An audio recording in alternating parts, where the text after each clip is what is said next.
Buenas noches a todos. Bienvenidos a esta conferencia magistral, La Protección Internacional del Consumidor, Directrices de Naciones Unidas, organizada por el Centro de Estudios en Libre Competencia y Barreras Burocráticas.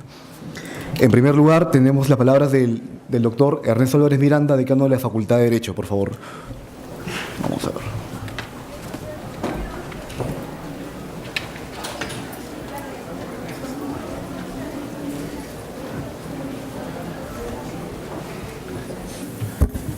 Muy buenas noches a los señores expositores del extranjero que han venido a la escuela del mismo Indecopi a dar charlas dentro de un curso de preparación para los abogados y técnicos de Indecopi. Gracias a las gestiones de Herbert Asano, expresidente de Indecopi, han venido también a nuestra facultad para exponernos la visión en Brasil y la visión de México en cuanto a protección del consumidor.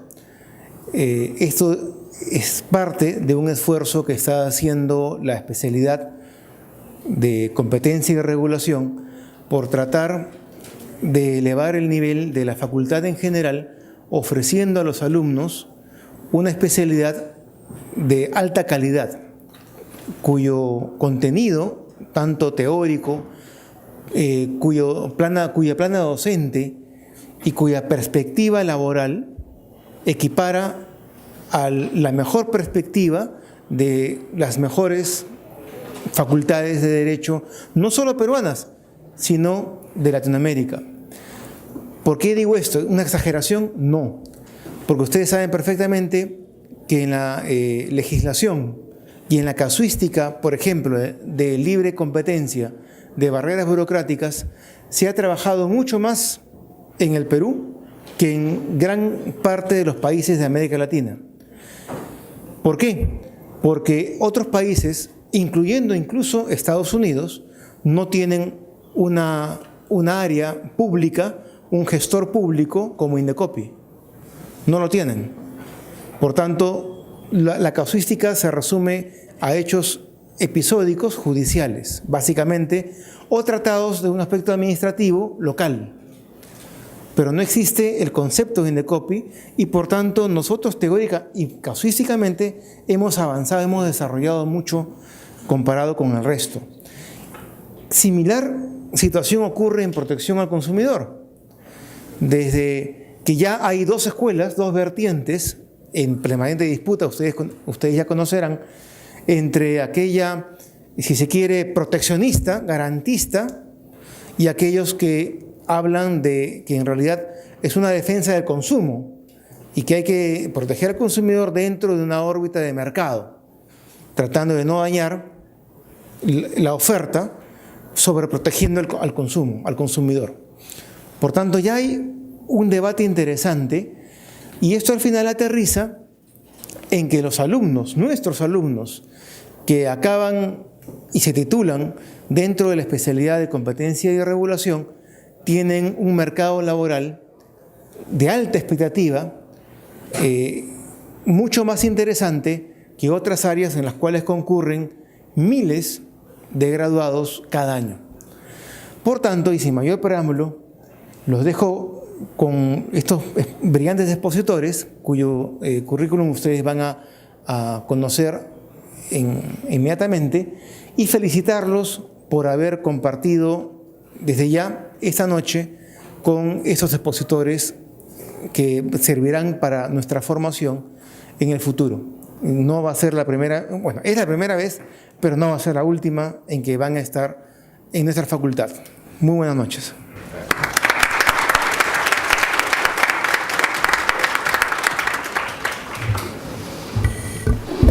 Muy bien, a continuación tendremos las palabras del doctor Herbert Asano, que es presidente del Centro de Estudios en Libre Competencia y Barreras Burocráticas, y asimismo conducirá la mesa del día de hoy.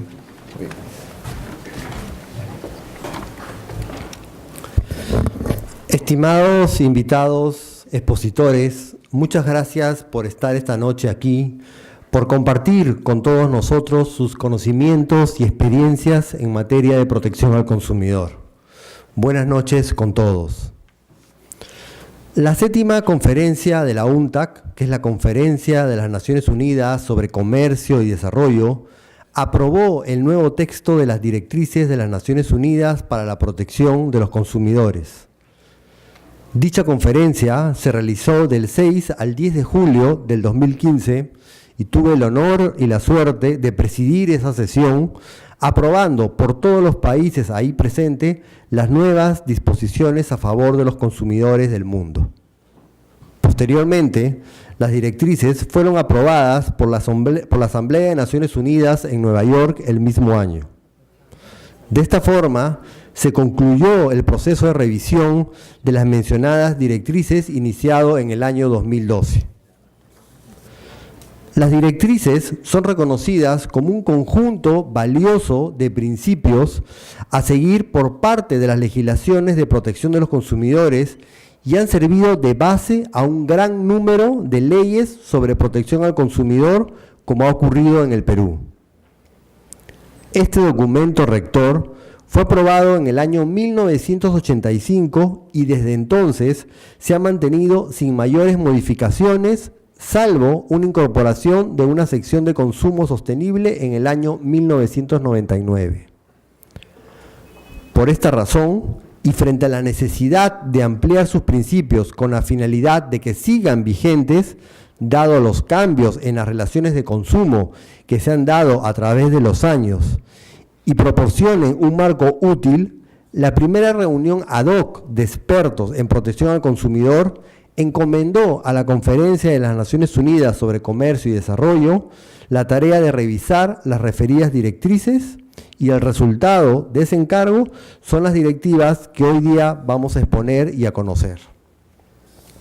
Esto se dio como producto de que los consumidores más globalizados requieren el fortalecimiento de la cooperación internacional y la UNTAC con este mandato renovado y dispuesto a apoyar a los países en desarrollo y a los consumidores en la búsqueda de un mundo más sostenible e inclusive. Para finalizar, cito lo señalado por la directora de Consumer International, Amanda Long, que señaló que la protección de los consumidores asegura que las personas de todo el mundo sean tratadas de manera justa en el mercado y tengan acceso a productos y servicios seguros y saludables. Esto es particularmente importante para las personas pobres y vulnerables, que están a menudo entre las más explotadas. La protección y el empoderamiento de los consumidores proporciona un medio claro para frenar las desigualdades y promover la equidad, la justicia y la prosperidad en una economía mundial cada vez más compleja. El programa de esta noche va a comenzar con una exposición a cargo del doctor Arnao Eizaguirre. Él es funcionario de la UNTAC con sede en Ginebra, quien va a exponer qué consisten estas directrices, y él fue uno de los principales impulsores. Estuvo en la aprobación de las directrices en Nueva York en el año 2015. Posteriormente va a exponer Bernardo Altamirano. Él ha sido ex procurador de México en temas de consumidor, es decir, la máxima autoridad de México para los temas de protección al consumidor con el mercado que significa México. Bernardo nos va a tener que abandonar antes del fin de la sesión por un compromiso que tiene. Luego va a venir la exposición de Juliana Pereira. Ella viene de Brasil, ha sido la máxima autoridad de Brasil en temas de consumidor, también con el mercado tan grande que significa el mercado brasilero. Hicieron un excelente trabajo, que no creo que haya oportunidad de comentarlo, en el tema de las Olimpiadas y en el Mundial para proteger a los turistas, un trabajo para aprender. Y finalmente cerrará las exposiciones la doctora Anaí Chávez de Perú sobre la visión de las directrices desde el punto de vista de Indecopi. Yo les agradezco a los 4 expositores que están hoy día aquí en la mesa. Me he aprovechado de la amistad que tengo con los 4 y de las veces que hemos compartido en diferentes foros a nivel del mundo en los temas de protección al consumidor, y realmente muchas gracias por estar acá luego de haber estado trabajando todo el día, ¿no? Yo confieso que me he aprovechado de la amistad de ustedes para poder traerlos, pero era importante que los alumnos puedan aprender de las experiencias de otros países. No todos los días tenemos esa oportunidad. Muchas gracias.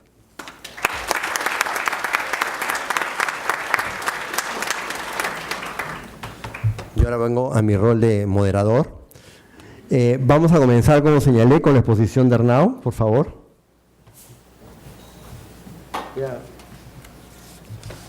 Mencionar brevemente un poco del currículum de Arnau, brevemente.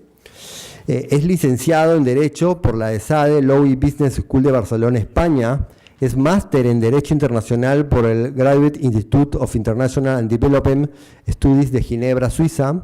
Especialista en tema de protección al consumidor. Actualmente es oficial legal de competencia y políticas de consumidor de la Conferencia de las Naciones Unidas para el Comercio y el Desarrollo y ha tenido estancias de trabajo en Indecopi y muy recientemente en la Autoridad de Protección al Consumidor de Francia.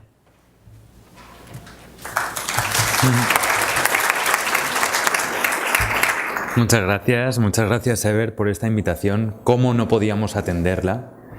Muchas gracias a la Facultad de Derecho de San Martín de Porres por darnos este espacio para poder compartir con ustedes pues este proyecto conjunto y novedoso que son las directrices de Naciones Unidas para la protección del consumidor.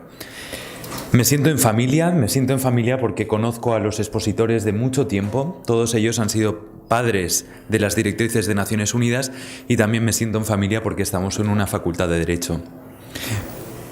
Yo he tenido la suerte de ser un espectador privilegiado en la adopción de las nuevas directrices porque estuve sirviendo en el secretariado de la UNCTAD, esta Conferencia de Naciones Unidas sobre Comercio y Desarrollo, durante todo el proceso de negociaciones, desde que nació la idea hasta que se adoptó por la Asamblea General.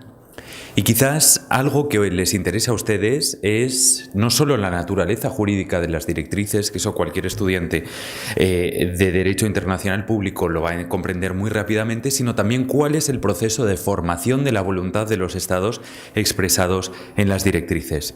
Posteriormente también me gustaría simplemente apuntarles cuál es el contenido de las directrices y qué hace Naciones Unidas al respecto. Bien, como bien ha dicho Ebert, las directrices de Naciones Unidas son un conjunto de recomendaciones de los Estados y para los Estados sobre cómo fortalecer las políticas de protección del consumidor. Y ello, la forma jurídica que toma es una resolución de Naciones Unidas. Las resoluciones de Naciones Unidas están amparadas en la Carta de las Naciones Unidas, la Carta de San Francisco de 24 de octubre, es el momento en el que de 1945, momento en el que entró en vigor. Las resoluciones de la Asamblea General no son un derecho obligatorio para los Estados. De hecho, los artículos 10, 13, 18 y todo el cuarto capítulo de Carta de Naciones Unidas establece cuál es la naturaleza jurídica de sus resoluciones. El artículo 10, cuando habla de los poderes de la Asamblea, dice que la Asamblea podrá discutir cualquier asunto o cuestiones dentro de los límites de esta Carta y que podrá hacer recomendaciones sobre tales asuntos o cuestiones a los Estados miembros de Naciones Unidas.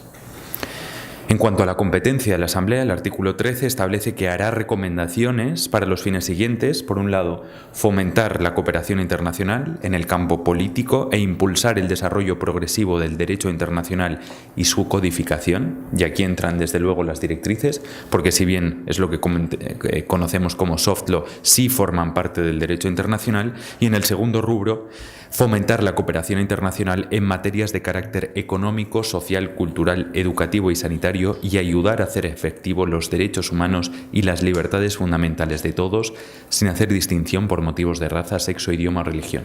Y en este rubro también se pueden inscribir fácilmente las directrices. Y sin embargo, esto es, a pesar de el carácter no obligatorio de las directrices, como sí lo sería un tratado o la costumbre internacional, tiene todos los aspectos formales que nos llevan a pensar que tiene un efecto jurídico sobre los ordenamientos jurídicos de los Estados miembros. Por un lado está la negociación, y luego iremos a los estados de formación de la voluntad de los Estados en este espacio de las directrices.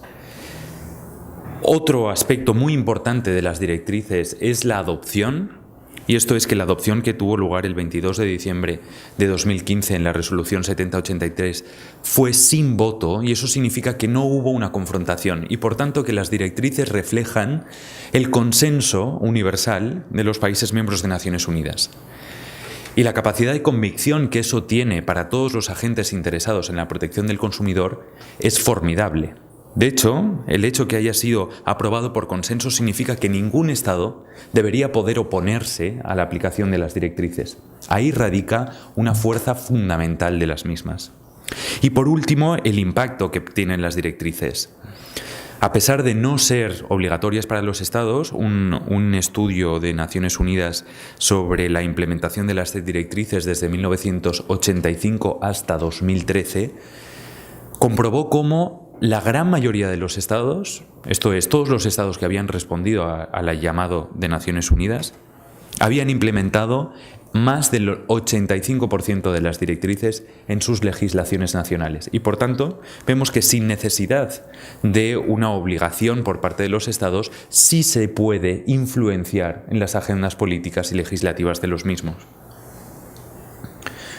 Y vemos que es más, las directrices han ayudado a componer cuál es la naturaleza jurídica de los derechos de los consumidores en los Estados miembros.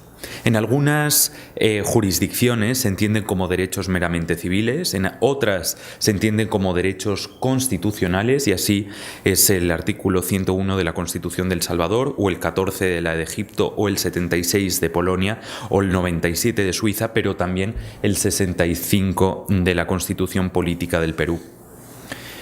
Y hay algunos países que incluso han llegado más allá, y el plus ultra quizás más significativo es el caso de México, en el amparo directo DC 82-2012, en la que la Procuraduría Federal del Consumidor logró el reconocimiento del principio pro homine propio de los derechos humanos, y que ello se asemejara o se tratara de manera análoga para los derechos de los consumidores.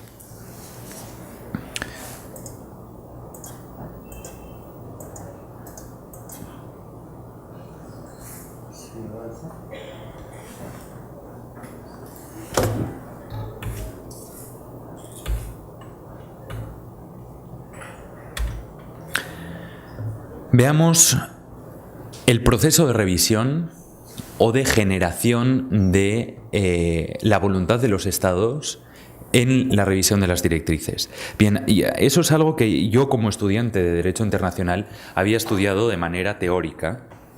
¿Y cómo se generaban? Bueno, efectivamente, las directrices basta con un voto en la Asamblea General, en algunos casos de 2/3, según el artículo 18 de la Carta. Pero ¿cómo llegamos a que la Asamblea General vote algo?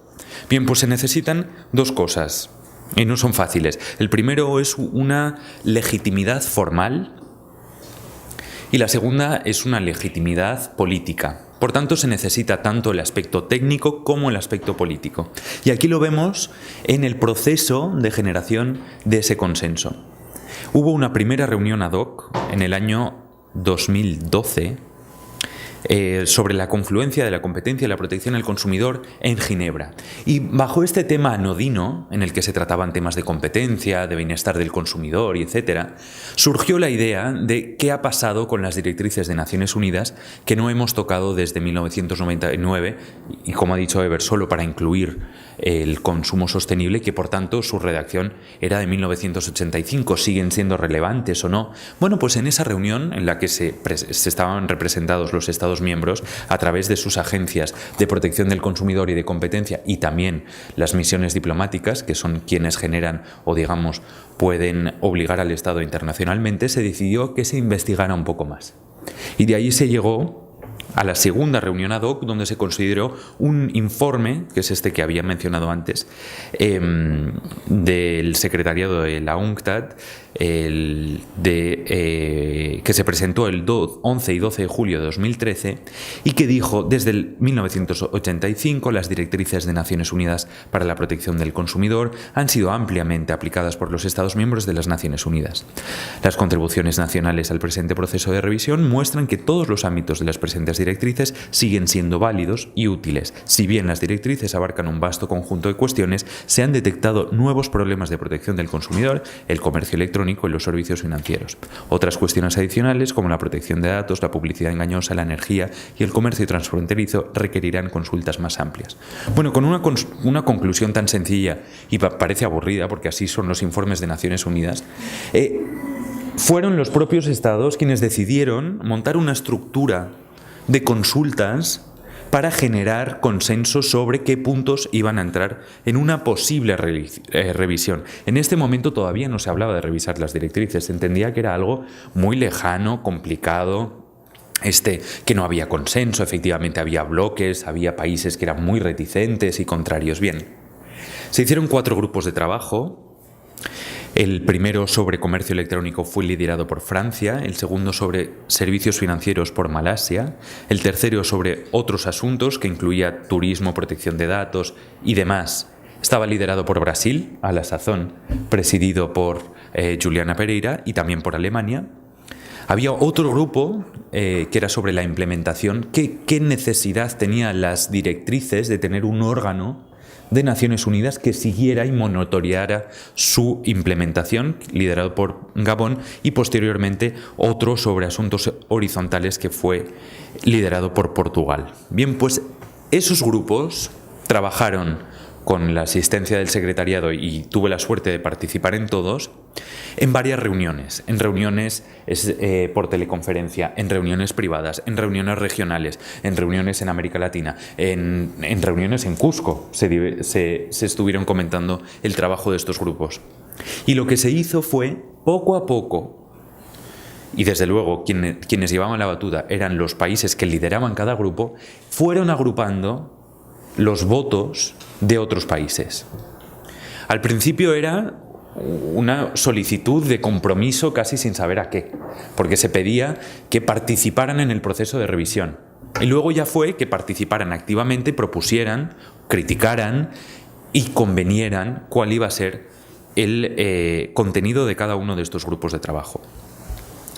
De ahí ya llegamos desde 2013 hasta 2015, tercera reunión ad hoc de 22 y 23 de enero, en el que se presentó un informe también del secretariado sobre las modalidades de revisión. Y ahí se decía qué puntos debía contener la revisión, pero todavía no había un texto. Fue en esa reunión, 22 y 23 de enero, que surgió un texto de las nuevas directrices, que se revisaba en profundidad. Hubo más de 70 artículos nuevos o revisados en las directrices, de un total, esto me lo sabía de memoria, pero ya no, de 99. Así que imagínense el número de artículos o de directrices mejor, que se habían revisado y se habían discutido. La reunión duró 2 días y hubo 4 textos que se negociaron, con 4 rondas. Y de ahí fue el momento donde, eso digamos que ya teníamos la legitimidad política o técnica. Ahí había un texto. Le faltaban algunos detalles que había que pulir, desde luego, pero ya había un consenso de las agencias gubernamentales de protección al consumidor. Ahora era el momento de pasar a cómo llegar hasta la Asamblea General, hasta los Ministerios de Asuntos Exteriores, aquellos que van a votar el texto. Lo que se hizo fue por cuenta de estos mismos países, los países que más activamente estaban preparando la revisión, fue hacer lobby ante las misiones diplomáticas en Ginebra.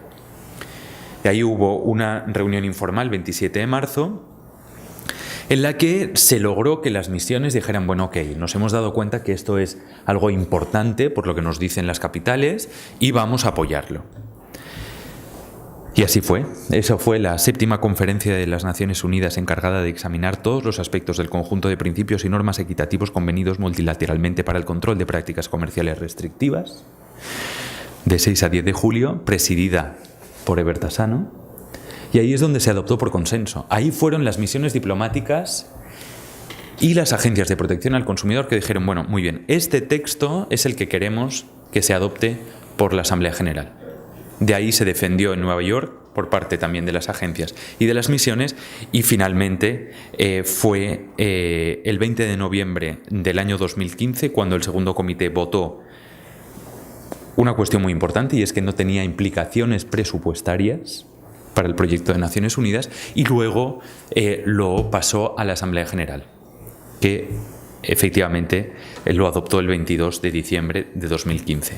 Y así vemos cómo se genera la voluntad de los estados y cómo se llega de una idea hasta un producto final aprobado por la Asamblea General. Veamos ahora en qué consisten... ¿Cuál es el contenido de las directrices. De hecho, las directrices son omnicomprensivas, comprenden casi todas o todos los aspectos de la protección al consumidor a nivel nacional y muchos a nivel internacional. Quizá algo interesante, y desde luego no me voy a detener en todo el contenido, pero sí les voy a señalar algunos puntos, quizá por novedosos o quizá por muy relevantes, como es el ámbito de aplicación. Por primera vez tenemos una definición internacionalmente reconocida sobre lo que es un consumidor, que siempre es entre empresa y consumidor. También sobre los principios generales, y aquí se contiene un aspecto, digamos, el más célebre de las directrices, por cuanto se codifica los derechos de los consumidores a nivel mundial, y se habla de acceso de los consumidores a bienes y servicios esenciales, esta es la directriz número 5, a la protección de los consumidores en situación vulnerable y de desventaja, a la protección de los consumidores frente a los riesgos para su salud y su seguridad, a la promoción y protección de los intereses económicos de los consumidores, al acceso a una información adecuada, a la educación del consumidor, la disponibilidad de medios efectivos de solución de controversias y de compensación, a la libertad de constituir grupos u otras organizaciones que se ocupen de la protección del consumidor, a la promoción de las modalidades de consumo sostenible. Ahora, una muy grande novedad, al grado de protección para los consumidores que recurran al comercio electrónico, que no sea inferior al otorgado en otras formas de comercio, y por último, a la protección de la privacidad del consumidor y a la libre circulación de información a nivel mundial. A partir de estos principios generales hay una nueva sección que son los principios para buenas prácticas comerciales. Por primera vez se inscriben unas recomendaciones directamente dirigidas a las empresas. El resto de directrices, desde el 85 y también el 99, estaban dirigidas solo a los Estados miembros y, por tanto, a los gobiernos.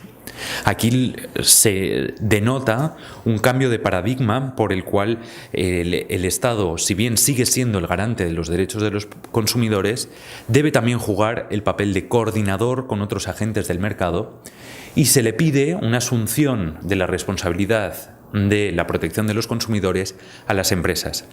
No solo por fines altruistas, que también, porque coadyuvan al desarrollo sostenible de las sociedades, sino también por interés propio de las empresas, puesto que eso mejora su competitividad. El apartado 5 habla de las directrices, las tienen todas ahí, habla de políticas nacionales para la protección del consumidor, seguridad física, promoción y protección de intereses económicos, normas para la seguridad y calidad de los servicios, sistemas de distribución de servicios y bienes de consumo esenciales, solución de controversias, educación, consumo sostenible, comercio electrónico, servicios financieros y un apartado, un cajón desastre donde se mencionan alimentos, productos farmacéuticos, energía, servicios públicos, turismo. El capítulo 6 habla de cooperación internacional y se entiende por cooperación internacional entre agencias, no a nivel judicial y no a nivel de tratados, digamos, de derecho internacional público duro, sino de cooperación informal entre las agencias. Y la última sección, que es el capítulo 7, es una novedad y es el mecanismo institucional internacional por el cual se crea el Grupo Intergubernamental de Expertos en Derecho y Política de Protección al Consumidor. Este grupo está encargado de monitorear las directrices y se entiende como la clave de bóveda del sistema de las directrices a nivel mundial. Permite a los estados discutir a nivel de Naciones Unidas sobre la protección al consumidor y aprender unos de otros. De nuevo, las recomendaciones que emanan de este grupo intergubernamental son solo recomendaciones y no obligatorias para los estados. Quizás algo que les interese es que no se incluye en estas directrices que parecen tan omnicomprensivas. Un tema muy importante de las relaciones de consumo, especialmente las transfronterizas, que no se incluyen en las directrices, son las reglas de derecho internacional privado. Y por tanto esto, que naturalmente, si lo pensamos, debería haber un acuerdo internacional quizá vinculante para que fuera efectivo, no hay ningún principio que informe a las legislaciones nacionales sobre cuál debería ser el derecho aplicable o cuál debería ser el foro para las relaciones de consumo transfronterizas. Y otro tema que tampoco tratan las directrices es la cooperación judicial internacional.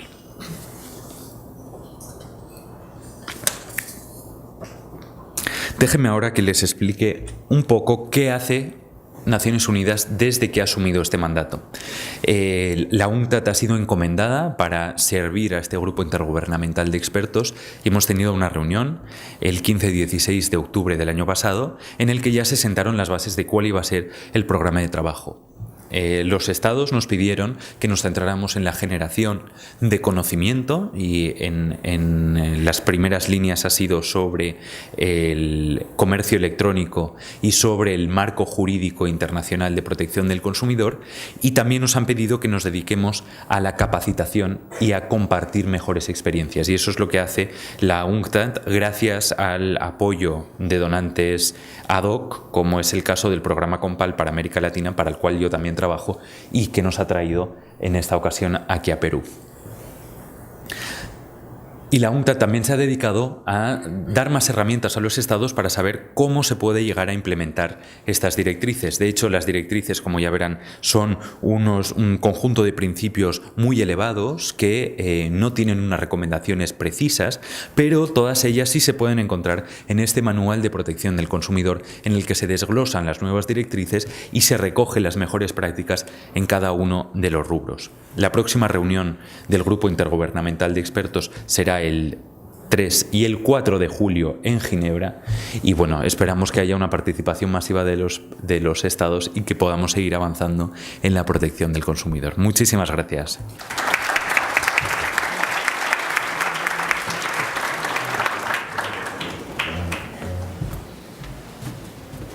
Muchas gracias, Arnau. A continuación va a exponer el señor Bernardo Altamirano. Es licenciado en Derecho por el Instituto Tecnológico Autónomo de México, donde también ha realizado estudios en Economía. Tiene un posgrado en Derecho Público por la Universidad de París y un máster en Administración y Políticas Públicas por la London School of Economy. Asimismo, ha sido Procurador Federal del Consumidor en México.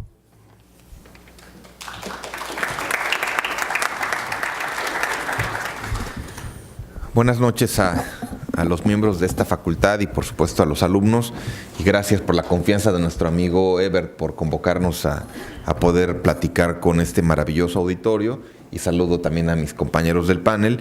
Mi plática es más bien una reflexión. Yo no traigo una presentación tan detallada como nuestro amigo Arnau.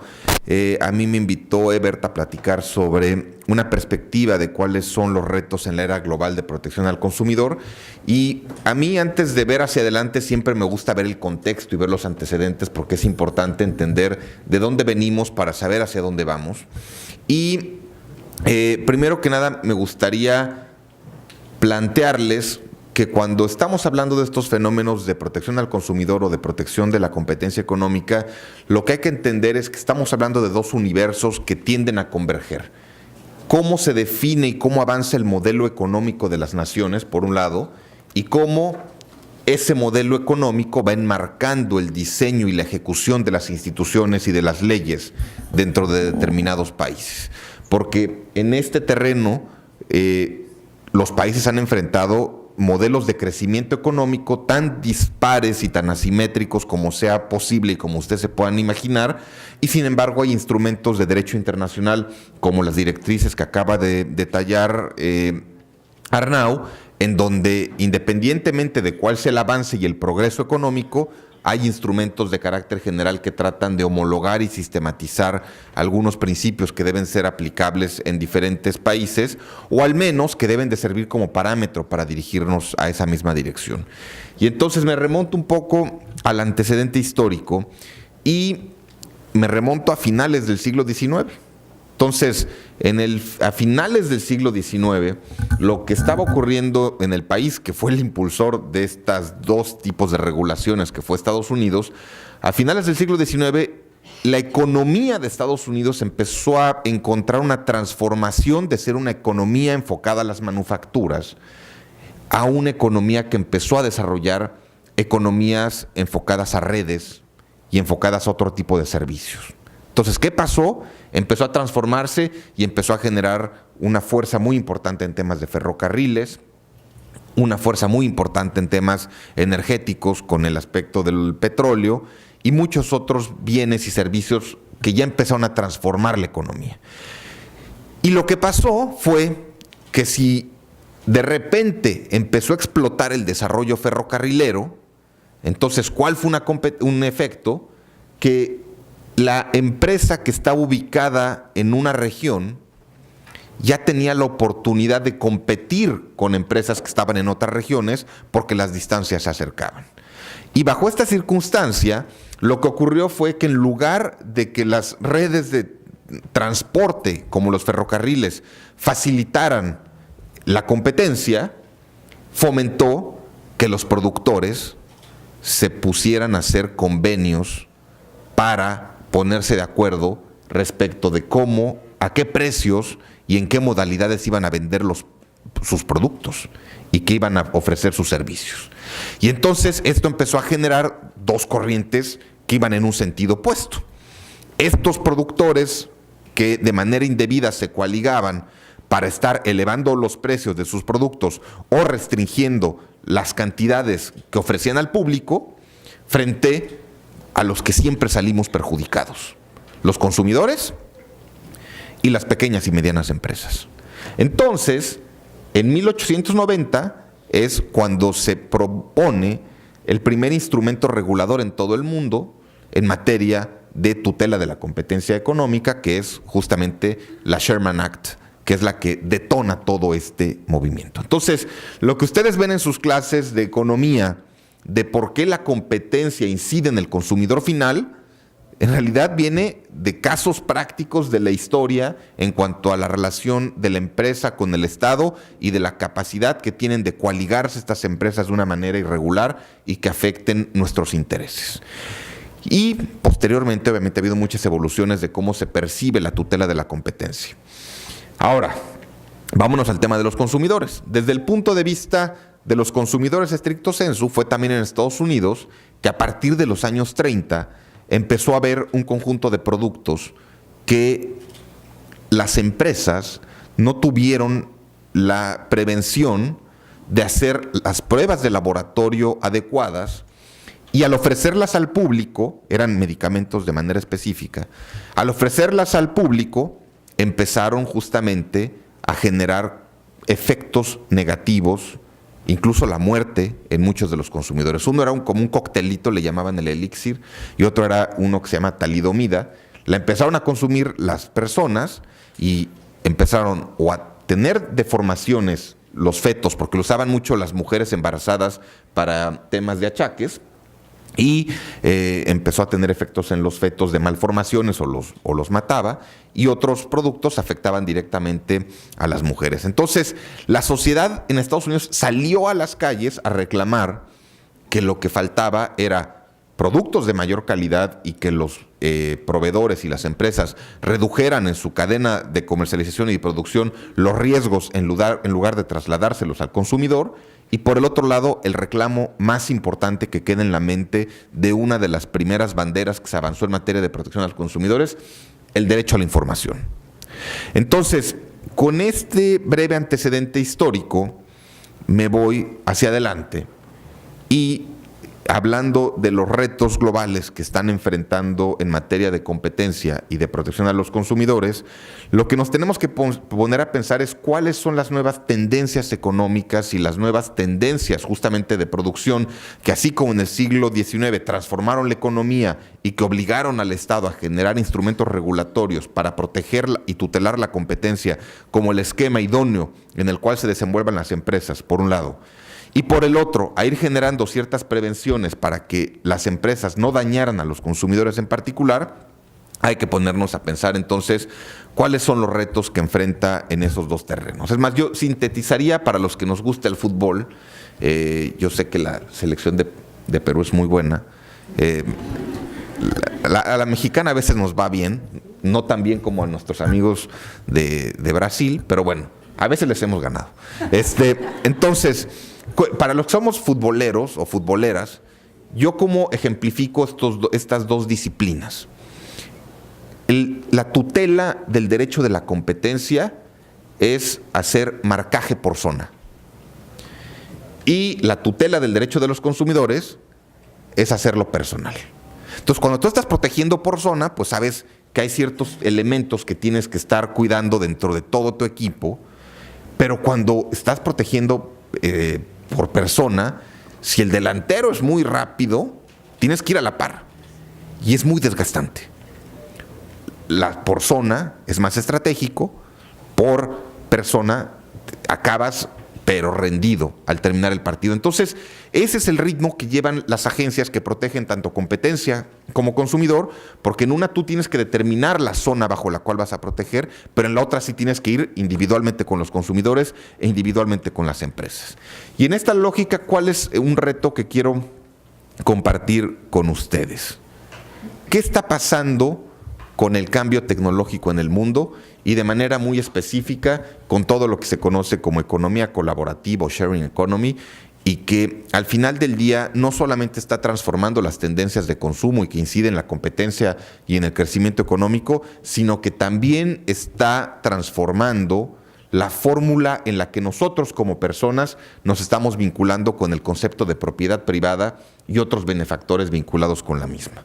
Y de ahí que tomemos el ejemplo de Uber o tomemos el ejemplo de incluso de Airbnb, que es la de renta de propiedades para efectos o turísticos o personales o de oficina, lo que se necesite.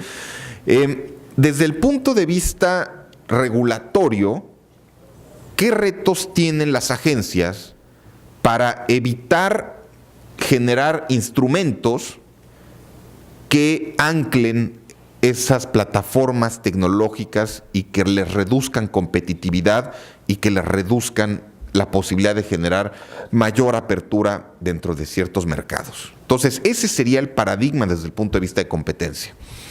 Desde el punto de vista de consumidor, lo que también hay que entender es que cuando se abren esas plataformas tecnológicas, lo que para nosotros representa es la posibilidad de ampliar uno de los derechos básicos de los consumidores, que es el derecho a la elección. Porque ante estas alternativas, finalmente uno amplía la posibilidad de consumir un producto sobre tradicionales servicios de transporte o sobre tradicionales servicios hoteleros o de arrendamiento. Pero al final del día, aquí el gran reto es cómo permitir que la economía y las empresas vayan creciendo, vayan innovando, vayan ofreciendo diferentes alternativas y que las regulaciones no las asfixien con una visión proteccionista o con una visión excluyente. Y en esta lógica, lo que yo siempre he dicho es que lo que hay que cuidar en temas de la regulación de la economía compartida o colaborativa es, por ejemplo, en el caso de Uber, oye, por lo menos regula que efectivamente los vehículos tengan las condiciones para cuidar la integridad física de los consumidores, ¿no? Entonces, que tengan condiciones propias de seguridad, de mantenimiento, etcétera, que en muchos casos, por lo menos en México, si lo comparamos, no te lo brinda un taxi, ¿no? Entonces, a través de regulación de consumidor, cuida la integridad. ¿Qué otro elemento que ahorita está de moda y sobre todo hablando de tecnologías, cuida la privacidad y los datos de los usuarios? No permitas que Uber, como ya ha salido un cuestionamiento público desde Estados Unidos, no permitas que Uber se robe tus datos, no permitas que Uber utilice tus datos personales para otros efectos y tampoco permitas que la información que se usa a través de esa plataforma ponga en riesgo tu privacidad, tu integridad o tu seguridad misma, ¿no? Y así pónganse a pensar en diferentes elementos. Yo agregaría otro tercero. Garantiza que todas las unidades tengan un seguro para cubrir siniestros en caso de que haya algún accidente, ¿no? Entonces, pensemos en elementos que sí efectivamente permiten que se desarrollen esas plataformas, pero que eviten que el consumidor incurra en un riesgo en diferentes aspectos como los que acabo de mencionar. Eso desde el punto de vista de compararlo con lo que en el siglo XIX representó la parte de la expansión ferrocarrilera y de otros sistemas en redes. Ahora, comparemos desde el punto de vista de retos globales lo que representa ahora el tema del derecho a la información. Y también pensemos en tecnología. ¿Qué tanto utilizan ustedes, por ejemplo, la plataforma Google? Yo creo que todos la usamos al menos una vez al día, si no es que muchas más, ¿no? ¿Qué tanto la información que ustedes encuentran en Google es información confiable y qué tanto depende de Google? ¿Alguna vez han hecho esa pregunta? ¿Qué tanto el hecho de que Google te presente los famosos rankings de acuerdo a como tú estás buscando, si de repente pones facultades de derecho, ¿por qué pone tal vez en número 1 tu facultad o el de otra facultad dentro de Perú? ¿O por qué si de repente ustedes ponen aerolíneas, aparece LAN o aparece, se llama LATAM ahora, ¿no? LATAM, o aparece cualquier otra aerolínea? ¿Quién decide cuál es ese orden? Y entonces todos sabemos que detrás de esto supuestamente existe un algoritmo que se va fortaleciendo en la medida que haya más usuarios que van haciendo las búsquedas, y en la medida que diferentes usuarios vayan seleccionando algunas empresas, se va generando su número de mayor preferencia dentro del ranking de las empresas o de las opciones que uno va buscando.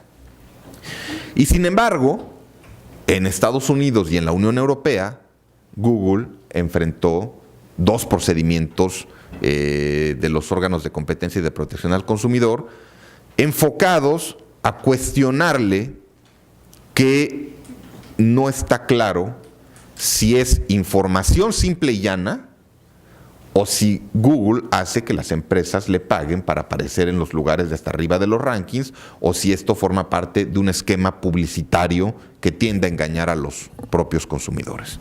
Entonces, bajo esta lógica, el reto implica el cómo fortalecer la eficiencia de Google, porque eso nos beneficia a todos. Necesitamos un Google muy fuerte, y ahora sí que funciona casi como lo que decía lo de los ferrocarriles, como una economía de redes, en donde parece ser que la tendencia va a ser que, aunque parezca monopolio, no conviene que exista otra red igual de fuerte que Google. O sea, seamos realistas. Al contrario, conviene que Google se convierta en un sistema súper inteligente y que reciba más datos, porque eso lo va a hacer más eficiente y nos va a permitir a todos nosotros tener mayores eficiencias a la vez.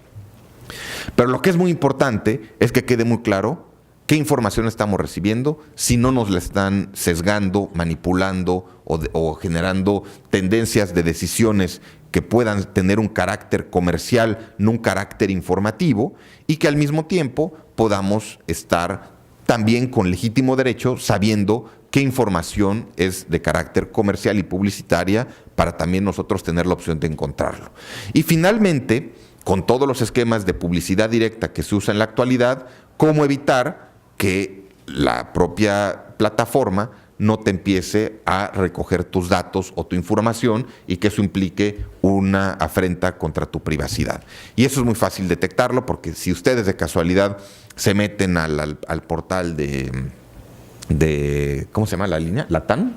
Si se meten al portal de LATAM o como a mí me pasa en México, si yo en México me meto al portal de Aeroméxico y pongo como búsqueda vuelos de la Ciudad de México a Lima, curiosamente, después mi pantalla se empieza a llenar de consigue un hotel en Lima o el mejor tour de Lima, ¿no? O sea, ¿cómo se entera esto? No es que sea brujo, es que usan la información. Pero insisto, esa información puede generar mayores eficiencias al sistema. Entonces, estas son las reflexiones que les quería compartir, y desde el punto de vista de hacia dónde pueden ustedes encontrar oportunidades de interés académico que después se conviertan en cuestiones de oportunidad laboral. Los terrenos de derechos de los consumidores y derechos de la competencia son de gran perspectiva profesional, tanto a nivel nacional como a nivel internacional, nivel de servidor público como nivel de despacho y nivel de empresas, y que jóvenes como ustedes que tengan la capacidad de estar entendiendo la transformación tecnológica van a ser jóvenes por los cuales se peleen en el mercado laboral. Así que enhorabuena que en esta facultad estén analizando estos temas y que sigan siendo de interés y que puedan profundizar en los mismos. Muchas gracias.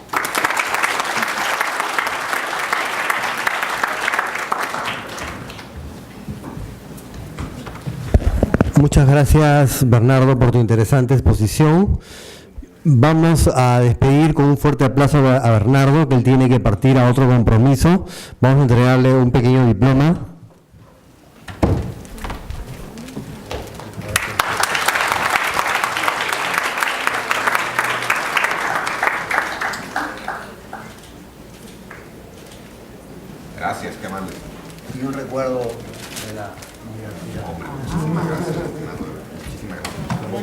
Gracias.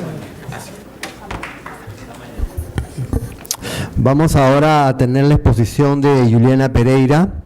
Ella es Máster en Business Administration por la Universidad de Sao Paulo, Brasil, un posgrado en Gestión de Sistema de Vigilancia de la Seguridad de los Productos en el Mercado en Derecho del Consumidor por la Universidad Pompeu Fabra. Ha sido coordinadora general del Sistema Nacional de Información de Defensa del Consumidor, directora del Departamento de Protección y Defensa del Consumidor y secretaria nacional del Consumidor de Brasil.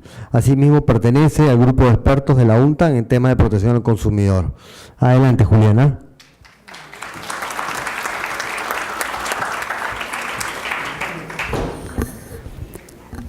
Buenas noches a todas y todos. Primero me gustaría pedir perdón por el portuñol, el nuevo idioma que vamos a hablar ahora, ¿ok?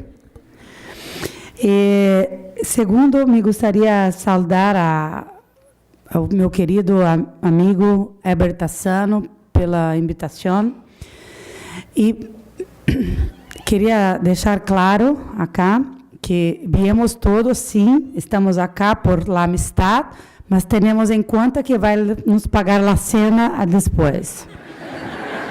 Ok? Queria também saudar acá a minha amiga Anaí Chaves, que está também há muito tempo em tema de proteção do consumidor, com quem já pude participar de muitas reuniões, eventos. A Bernardo Altamariro, que está agora como professor e como também pensador e consultor em vários temas, pero que foi presidente de Profeco, uma das maiores organizações de proteção ao consumidor de América Latina. E a Arnau, nosso amigo também, que, a pesar de catalão, é uma pessoa incrível e muito bacana. Estou tentando para que todos se quedem um pouco mais à vontade. Mas Arnau está como representante de Compal e também acá como líder para nós em tema das diretrizes, porque, a despeito de estar como funcionário da Secretaria Executiva, tem uma capacidade intelectual muito grande, uma capacidade de articulação muito grande, e isto foi uma contribuição personal muito forte para que as diretrizes fossem, ao final, construídas a muitas e muitas manos. Mira, eu vou falar um pouco acá sobre a importância das diretrizes para o mundo, mas um pouco mais para nós acá em América Latina. Primeiro, é importante compreender o contexto em que vivemos. Bernardo ha colocado muito bem o tema da tecnologia, o tema de la privacidade, o tema de tantas novidades com o tema de Uber e economias compartilhadas, pero ainda temos em nossa região muitos desequilíbrios básicos ainda. Não?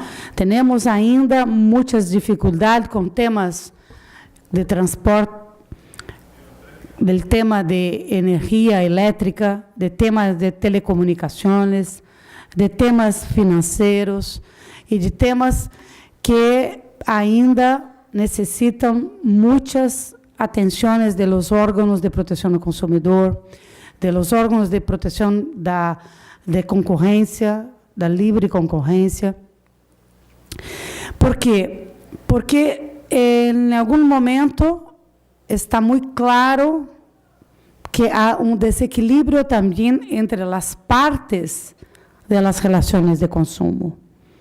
Se nós agora invitamos a nosso gerente de la cuenta bancária e para um cafezinho, como se habla em português, para discutir com ele o contrato de crédito.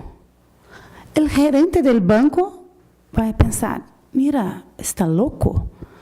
O contrato está como preparado por lo jurídico do banco e o consumidor só tem uma coisa, firmar o contrato. Não há que discutir. Então, ainda temos nós muitos temas que são problemas e conflitos que eles são causados por desequilíbrios, por ausência de informação, de transparência. Então, quando me dou conta disto, para dar um exemplo de Brasil, no ano 2015, tivemos no Poder Judiciário, solamente em Poder Judiciário, 1.700.000 ações judiciais somente no tema direito dos consumidores. Sim, tem campo para trabalhar em Brasil. Vamos. Podem estudar e conhecer um pouco de português e tem muito bom futebol, praias, poder trabalhar em Brasil. Então, quando se tem as Nações Unidas atualizando as diretrizes, eu la vejo como uma ventana de oportunidade.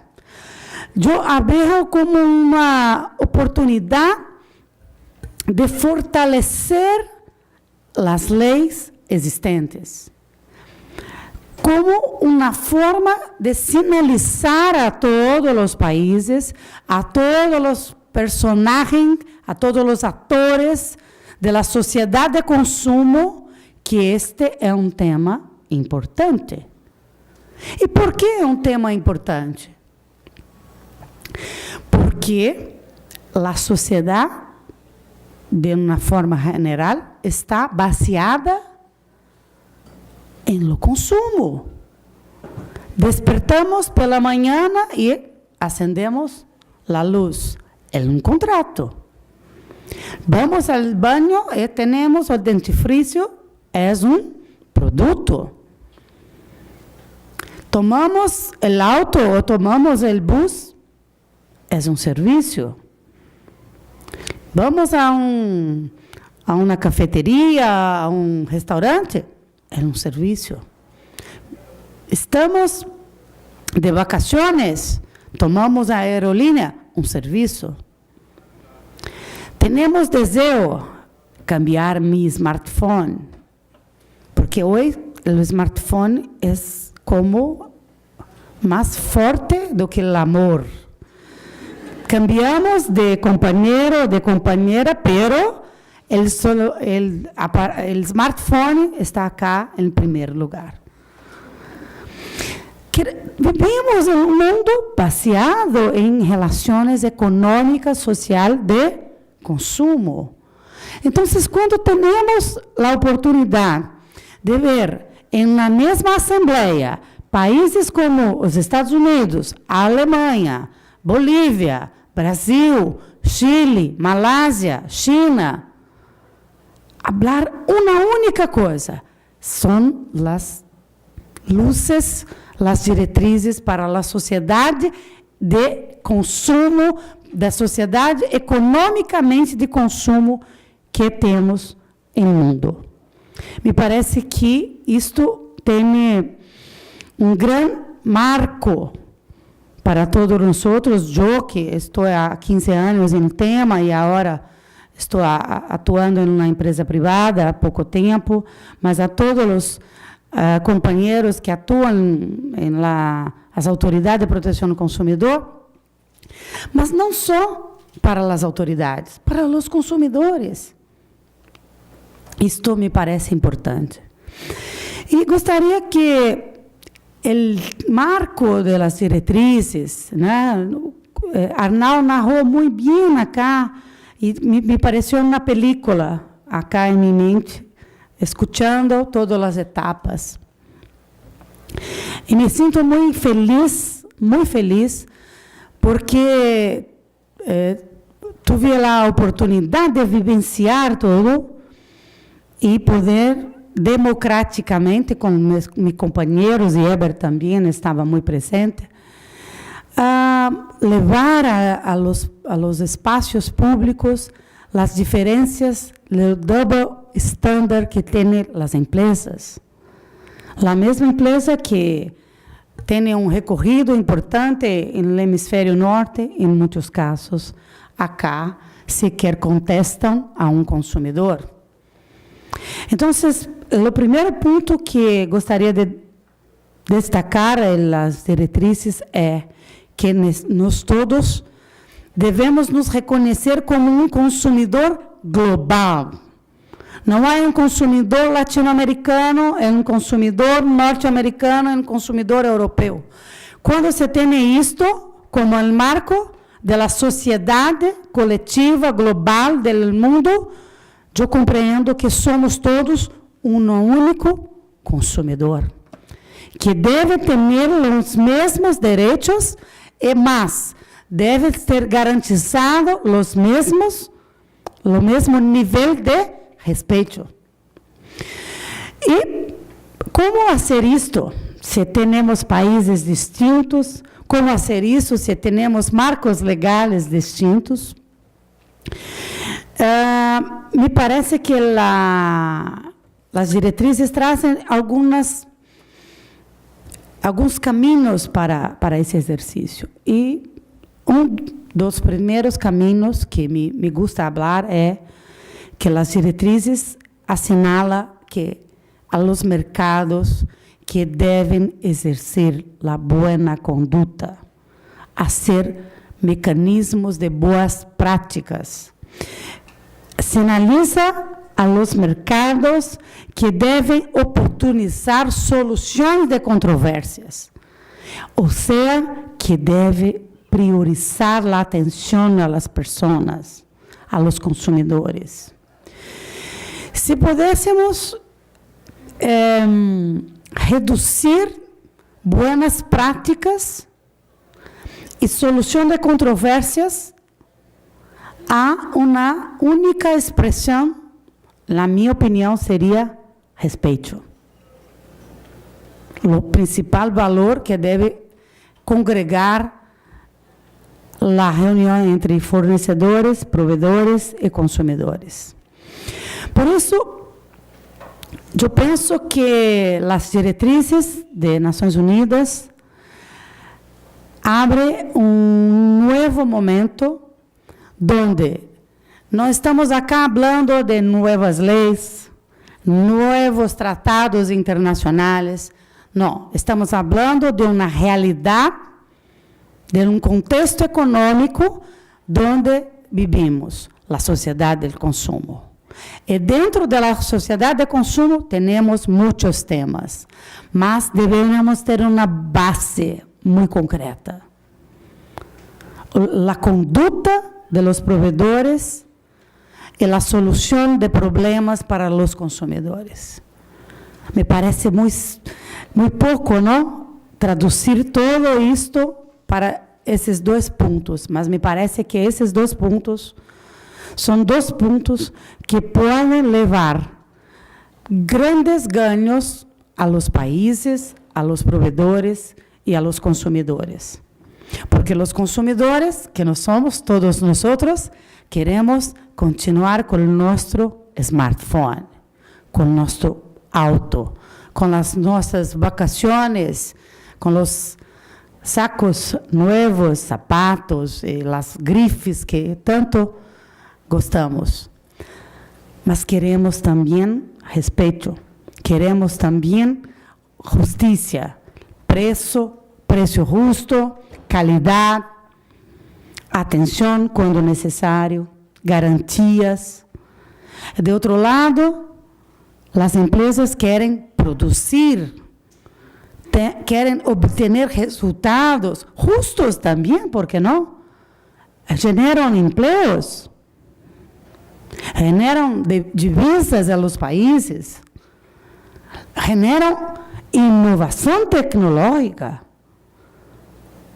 Acá tenemos muchos jóvenes, pero nosotros que ya pasamos de los 25 años, vivimos en una época que no existía celular, aparelho celular, que había un teléfono que se discava y se esperaba para hablar con otra persona. Esto ha cambiado locamente en los últimos 20, 30 años. Entonces, las empresas tienen un papel importante en el desarrollo de tecnología y de productos.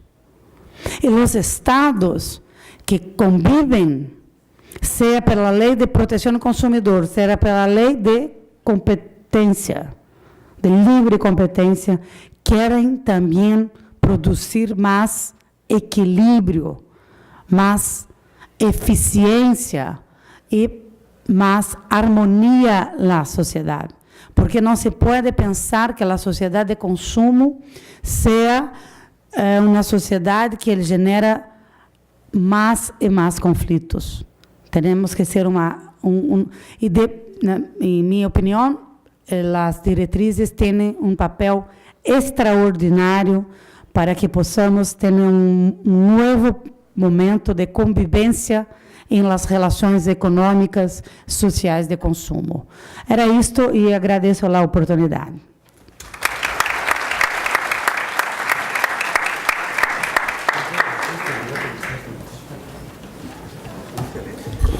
Muchas gracias, Juliana. A continuación, vamos a cerrar las ponencias a cargo de Anaí Chávez. Ella es abogada por la Universidad Nacional Mayor de San Marcos, tiene un máster en regulación por la Universidad Peruana de Ciencias Aplicadas y es actualmente la directora de la Autoridad Nacional de Protección al Consumidor y abordará el tema de que todo lo que hemos visto, cómo lo podemos aplicar aquí al Perú.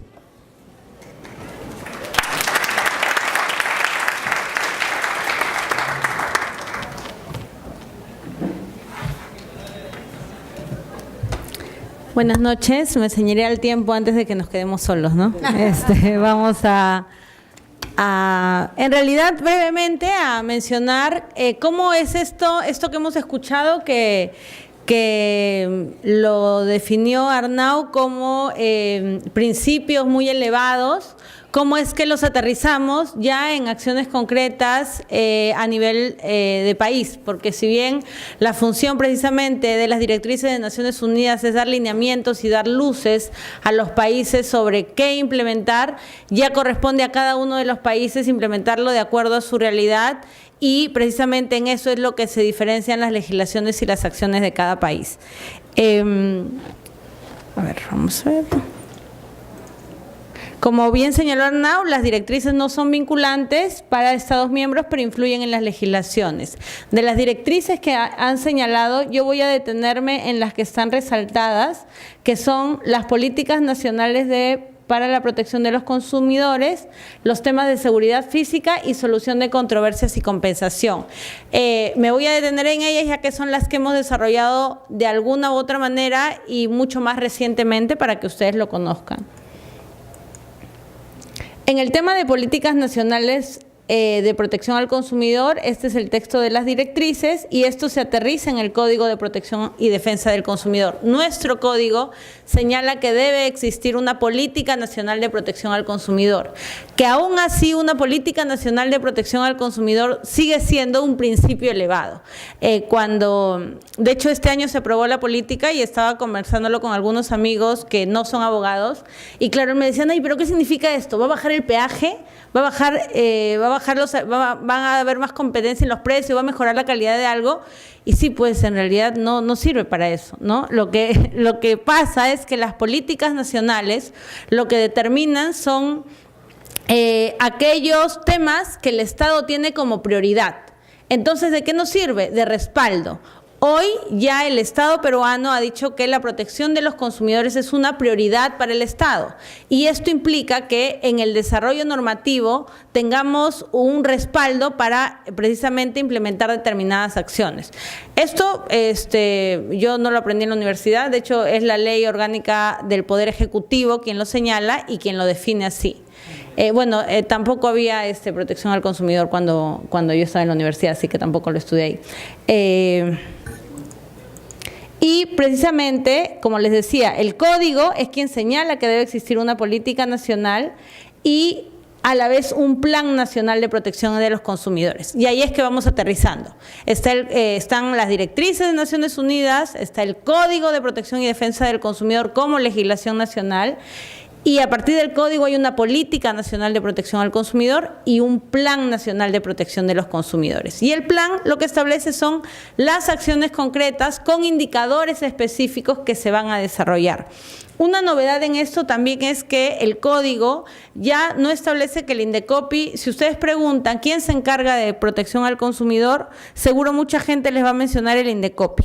Lo que dice el código es que la protección del consumidor es un tema transversal de todas las entidades del Estado. Y precisamente aquí tiene lógica el tema de que sea una política nacional, porque hacer una política nacional son todas las entidades del Estado las que tienen que tenerlo en cuenta para el desarrollo de acciones. Y por ende, el Plan Nacional también incluye indicadores de todas las entidades del Estado. Entonces, ¿qué incluye el Plan Nacional de Protección de los Consumidores? Primero, tuvimos que determinar un problema, y el problema era la necesidad de una mayor y más eficaz protección de los consumidores. ¿Cuáles son las causas de este problema? Lo que determinamos es que una de las causas era agentes con limitada información para tomar decisiones, o sea, consumidores poco informados, pero también proveedores poco informados.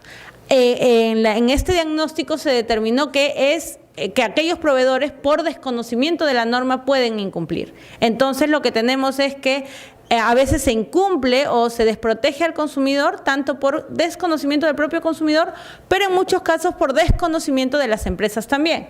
Entonces por eso hablamos agentes con limitada información para tomar decisiones.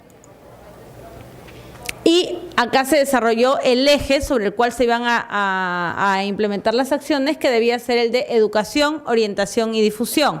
La relación es muy lógica, ¿no? Con mayor educación, orientación y difusión, habrían agentes con mayor información para tomar decisiones. Otra de las causas fue el limitado uso de mecanismos para la solución de conflictos. Acá hablamos de mecanismos alternativos, es decir, si el consumidor no conoce cuáles son los mecanismos que tiene y no los utiliza, evidentemente no utiliza la vía del reclamo ante el proveedor, por ejemplo. El libro de reclamaciones, que hoy se ha aprobado en el Congreso un proyecto para que todas las hojas de reclamación lleguen al Indecopi. El libro de reclamaciones en realidad es un mecanismo para la solución de controversias entre privados. Es antes, si ustedes se acuerdan, cuando antes de que existiera el libro de reclamaciones, uno iba a una tienda en Comas y te decían, y quiero presentar mi reclamo, tiene que presentarlo en Chorrillos, en el local de Chorrillos, porque solo ahí es mesa de partes. O señorita, ¿no tiene una hoja para llenar acá mi reclamo? No, tiene que ser por vía notarial, solo recibimos reclamos por vía notarial. Entonces, el reclamo como derecho ha existido siempre. Lo único que hace el libro de reclamaciones es facilitar el ejercicio de este derecho, diciéndole a las empresas, todas tienen que tener un libro de reclamaciones en su local y todas tienen que dar la facilidad al consumidor para que lo presente. Entonces, es un mecanismo que está pensado para la solución de conflictos entre los privados. Es por eso que lleguen todas las hojas al Indecopi, con el costo que eso implica, es pensar, como mucha gente seguramente piensa, que el Indecopi debe tomar acción inmediata apenas llega un reclamo. Pero no, porque la idea precisamente es que se solucionen los reclamos entre las partes primeramente. Por eso es que el limitado uso de mecanismos de solución de conflictos también es una causa de este problema de protección al consumidor que se ha determinado. Ahí iba a decir algo más que ya se me pasó. Después seguro me acordaré. Ese eje no corresponde a esa causa, pero al final hay unas flechas por lo cual se va a entender mejor. Y después lo explico. El incumplimiento de obligaciones del consumidor es la tercera causa. Es decir, que hay menos protección al consumidor porque los proveedores incumplen. Muy lógica también esa causa. y la débil cohesión entre las instituciones ligadas a la protección del consumidor, que es lo que yo les mencionaba en algún momento, ¿no?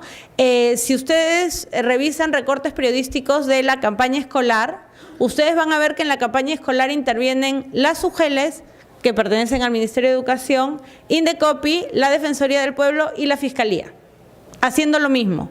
Hoy esa coordinación ha mejorado, ya porque el código ya establece que debe haber una coordinación, pero a eso nos referimos con la débil cohesión entre instituciones ligadas. Cada una tiene funciones, actúan cada una por su cuenta y sin una articulación evidentemente no estamos aprovechando los recursos del Estado, que son escasos, para atender de manera más organizada y fiscalizar de manera más organizada y prevenir de manera más organizada. Los ejes, ahí están las flechas, esos son los ejes que atenderían o permitirían paliar esas causas que a la vez permiten paliar el problema. Uno es educación, orientación y difusión, como ya les mencioné al principio.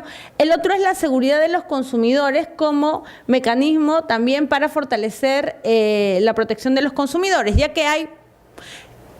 Voy a explicar en detalle, porque ese es un tema más complicado, pero lo voy a explicar más adelante, los mecanismos de solución de conflictos como eje, también promoviendo mecanismos de solución de conflictos como el libro de reclamaciones, como el arbitraje de consumo, y el fortalecimiento del Sistema Nacional Integrado de Protección al Consumidor, un sistema que se crea con el código, por ende tiene 6 años de creación, con el cual todas las entidades del Estado poco a poco están tomando conciencia de su labor como sistema en la protección de los consumidores.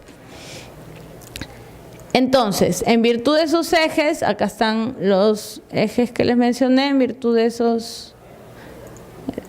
Ya esto ya lo mencioné. Este es el Plan Nacional de Protección de los Consumidores a grandes rasgos.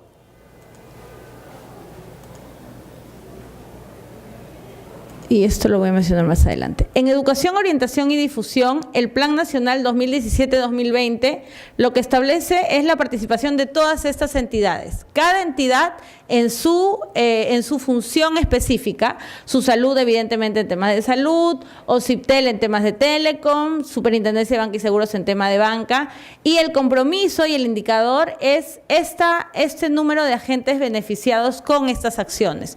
Evidentemente, cada entidad se ha puesto una meta específica de acuerdo a las posibilidades que tiene, a lo que año a año realiza, y la idea es que esto vaya creciendo año a año. Año a año se va a hacer una evaluación de cómo se ha avanzado en este plan nacional y en estas metas que cada entidad se ha puesto.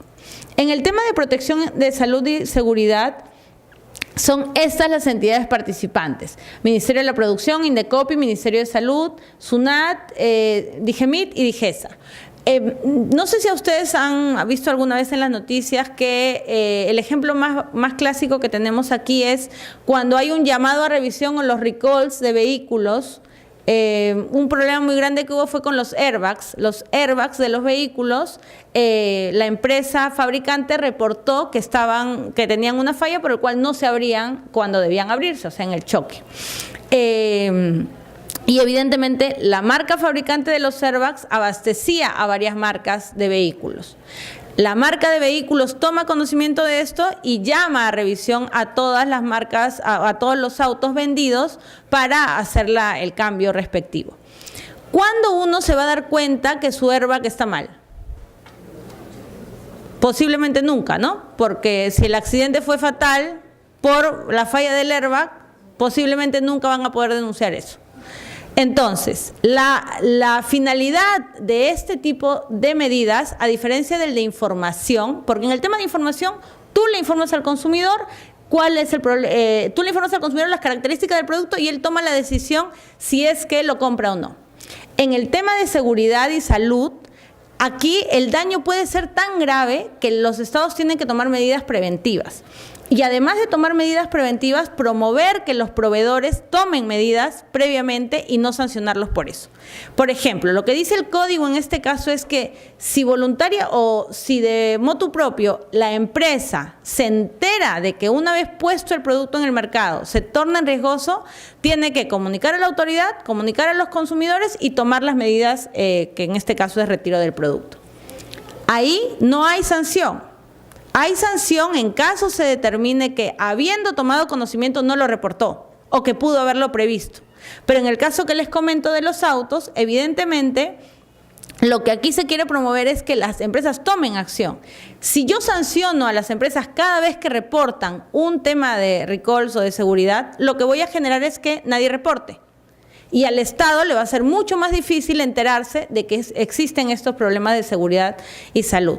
Entonces, por eso es que ese tema es bien sui generis, y además es un tema donde países, evidentemente, donde las comisiones bancarias ya no son un problema, o donde los cambios de producto ya no son un problema tan grave, tienen mucha historia avanzada, donde existen, por ejemplo, en las clínicas o en los hospitales, reportes de si llega alguien, no sé, voy a poner un tema bien sencillo, ¿no? De pronto hay un estándar que tienen que tener las cortinas de largo de los cordones. ¿Por qué? Porque llegaban reportes a las agencias de salud norteamericanas de que niños de ciertas edades se ahorcaban, equivocadamente, evidentemente, ¿no? Accidentalmente se ahorcaban con los cordones de la cortina. Entonces, ¿cómo se entera la agencia norteamericana de esto? Porque los hospitales y las clínicas le reportan. O, por ejemplo, casos de niños que se atragantan con las pilas botón. Las pilas botón son las que están en las alarmas, en los controles remotos de los carros, o en algunos juguetes, libros musicales, polos con luces, estas cosas para niños. Entonces los niños se atragantan con esto y ocurren accidentes. Aquí hubo una campaña global en el marco de la OSD para advertir a los padres de familia de los riesgos de esto.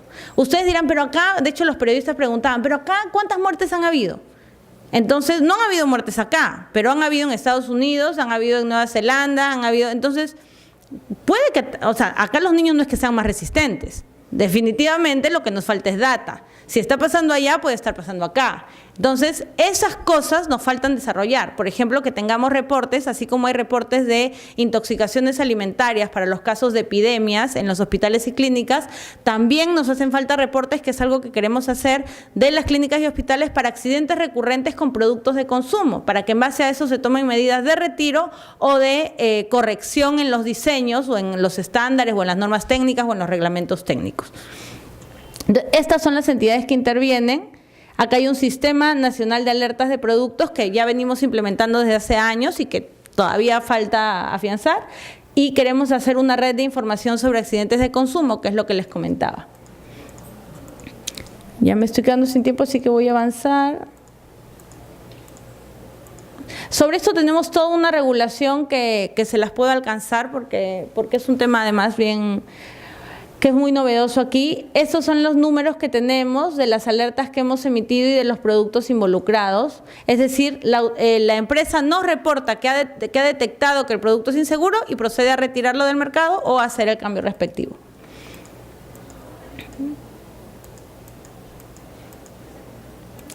En mecanismos de prevención y solución de conflictos, estas cosas que les estoy mencionando las incluye el Plan Nacional de Protección al Consumidor y las directrices, evidentemente, como he mencionado.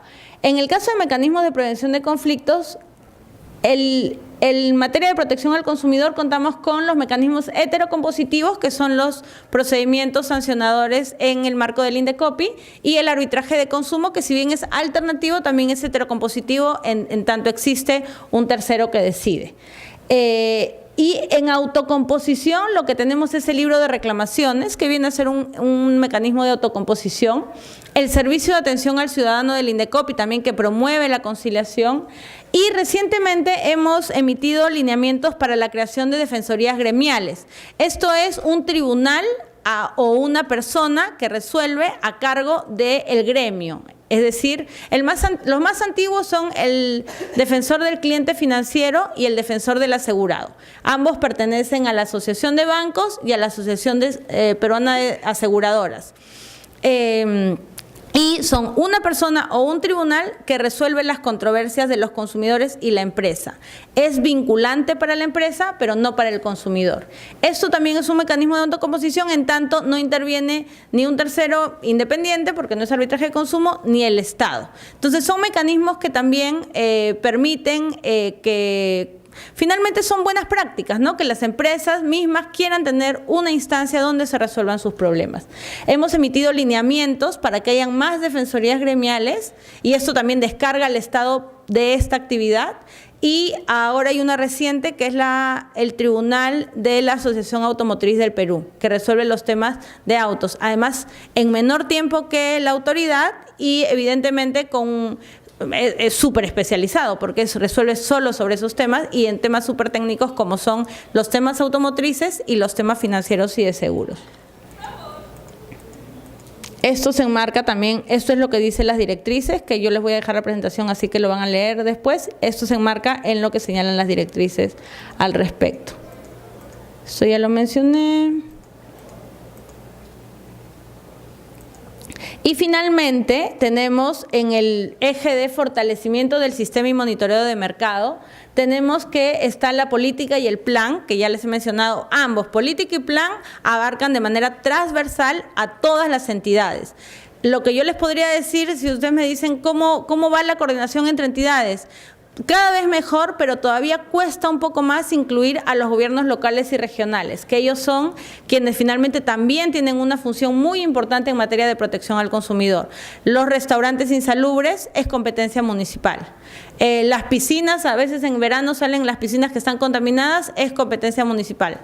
Los mercados de abastos, el peso en los mercados es competencia municipal. Con eso lo que les quiero decir es que el tema de protección al consumidor no solo se ve en Indecopi, sino se ve a nivel de todas las entidades de gobierno e incluso de gobiernos locales y regionales, y es ahí donde falta desarrollar muchísimo, que gobiernos locales y regionales sean conscientes de esta labor y ver dónde conviene más gastar el presupuesto, si en un monumento, algunos de los que ya hemos visto siempre, o de repente en una mejor fiscalización en mercados y en restaurantes, por ejemplo.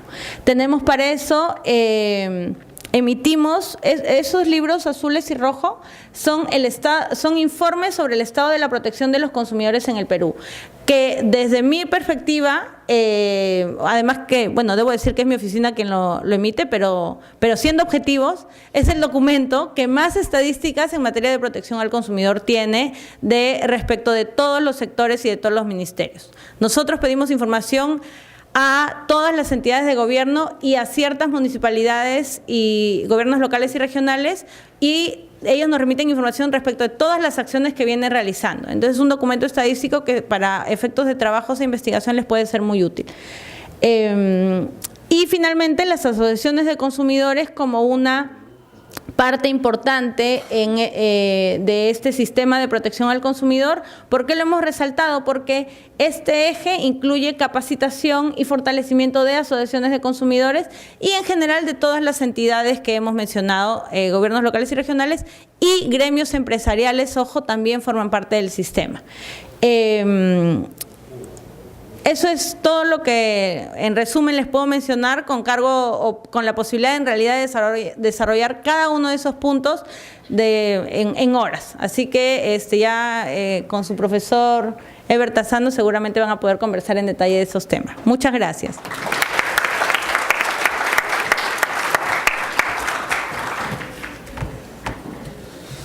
Bueno, muchísimas gracias, Anaí. Y brevemente, no sé si tenemos a alguien que quiera formular alguna pregunta, a alguno de los expositores. ¿No? ¿No tenemos? Sí, por favor.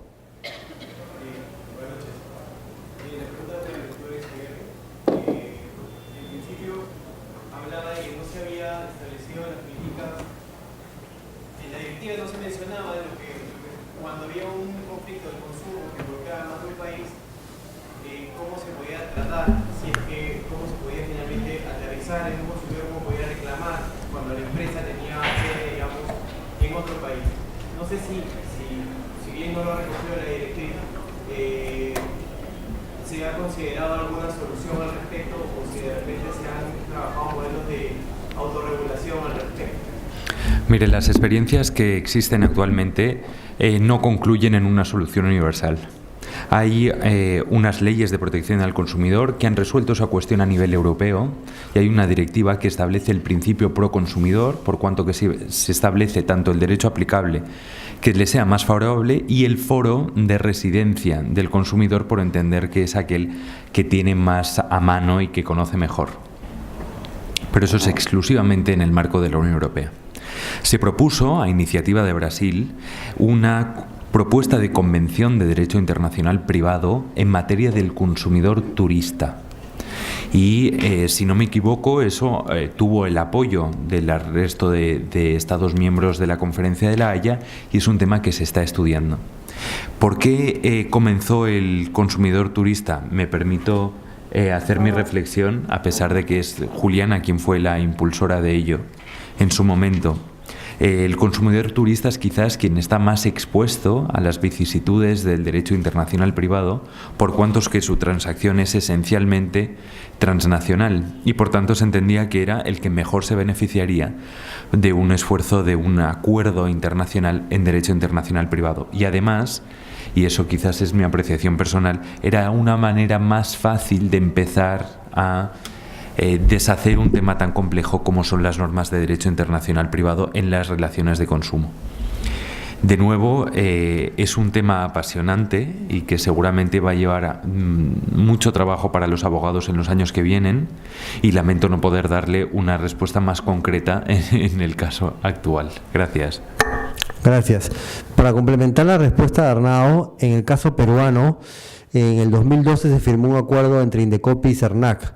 Y de esa manera los consumidores chilenos que vienen a Perú y tienen algún problema pueden presentar su reclamo en el CERNAC de Chile y CERNAC lo traslada al Indecopi, Indecopi lo resuelve y luego la respuesta llega a CERNAC y se puede solucionar sin necesidad de regresar y viceversa también para el turista peruano. Esto se hizo comenzando por Tacna, por la transacción económica que había muy alto y luego se amplió todo el país, pero como bien dice Arnao, son todavía soluciones particulares, no hay una autoridad de consumo a nivel mundial, ¿no? ¿Alguna otra pregunta? Sí. Quisiera saber si en el futuro van a contemplar dentro de estas directrices o normas de las Naciones Unidas en cuanto a protección del consumidor, acudir a una instancia supranacional cuando en los países miembros no se llegue realmente a proteger al consumidor, ¿no? Lamentablemente aquí en mi país ocurre mucho eso, ¿no? Que las entidades, por ejemplo, en Indecopi, uno llega con su reclamo y simple y sencillamente pasan meses y años y no te resuelven nada. Entonces, ¿qué pasa con el consumidor cuando el país miembro no quiere cumplir con la normativa de protección del consumidor? ¿Han contemplado eso en el futuro? Algo así como una corte interamericana sobre el consumidor. Gracias. Mira, actualmente la Corte Interamericana se refiere a casos de derechos humanos por entenderse que son violaciones muy graves de aspectos muy fundamentales de la humanidad. No se está contemplando actualmente a nivel internacional ninguna convención, porque eso es lo que se necesitaría, que instituyese un tribunal de consumidor a nivel internacional. Y si bien entiendo que hay casos en el que el consumidor no tiene satisfacción a su reclamación, creo que la línea que se está tomando es intentar agilizar los recursos para que se puedan colmar las lagunas que, como siempre puede haber, de recursos públicos, para que sean otros mecanismos alternativos de resolución de conflictos que lleguen a una mejor compensación. Y no quiero dejar pasar la oportunidad de decir que por mi experiencia en el seno de Naciones Unidas y también trabajando de cerca con los países de América Latina, tienen ustedes muchísima suerte, puesto que los consumidores peruanos son de los mejores tutelados en la región. Indecopi, no me refiero a ningún caso en particular, porque desde luego no lo conozco, pero sí es una de las agencias más dinámicas y que más opciones intenta dar a la resolución de conflictos y sobre todo encaminado a la satisfacción. Gracias. ¿Alguna otra pregunta? Bueno, si no es así, muchísimas gracias por su asistencia. Damos por terminado este evento. Un fuerte aplauso a los expositores.